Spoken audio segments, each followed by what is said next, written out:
வங்கக்கடலில் நிலவி வரும் டித்வா புயல் தற்போது என்ன நிலையில் இருக்கிறது என்பது குறித்து இங்க இருக்கக்கூடிய எழிலகத்தில் இருக்கக்கூடிய மாநில செயல்பாட்டு மையத்தில் கண்காணிக்கப்பட்டு வருகிறது.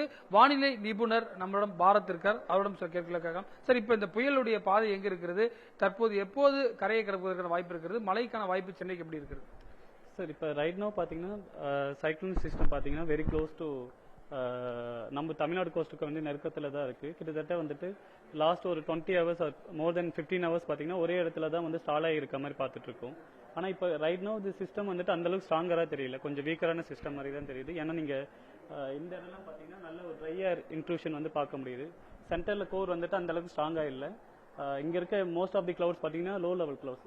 தி நல்ல ஸ்ட்ராங் கன்வெக்டிவ் கிளவுட்ஸ்லாம் பார்த்தீங்கன்னா கிட்டக்கு எங்கேயுமே இல்லை. So we are expecting only a short intense rainfall happening for the time being. So இது வந்து கண்டினியூ ஆகிற மாதிரி எக்ஸ்பெக்ட் பண்ணுறோம். So in coming hours if some deep clouds are forming then only we can expect some heavy rainfalls.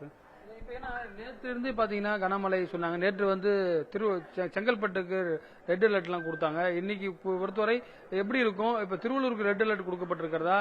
இன்றைக்கு மாலை வரை எப்படி இருக்கும் சார் சென்னை மற்றும் சுற்றுவட்ட மாவட்டங்களில்? ஸோ இன்னைக்கு பொறுத்து பார்க்கும்போது வந்துட்டு அந்த அளவுக்கு வந்து டென்ஸ் கிளவுட்ஸ் வந்துட்டு எங்கேயும் ஃபார்ம் ஆகுது வந்து பார்க்க முடியல சார். ஸோ அதனால நம்ம இப்போ என்ன எக்ஸ்பெக்ட் பண்ணலாம்னா சார், கண்டிப்பாக ஒரு மாடரேட் டு ஹெவி ரெயின்ஃபால் வந்து we can expect sir. Very heavy rainfall வந்து 1 or 2 லொகேஷன் சான்சஸ் இருக்கு. ஸோ வேற ஏதாச்சும் மாறுபாடு வந்துட்டு ஏற்படுதா அப்படின்றத வந்து நம்ம பொறுத்து இருந்து தான் சார் பார்க்கணும்.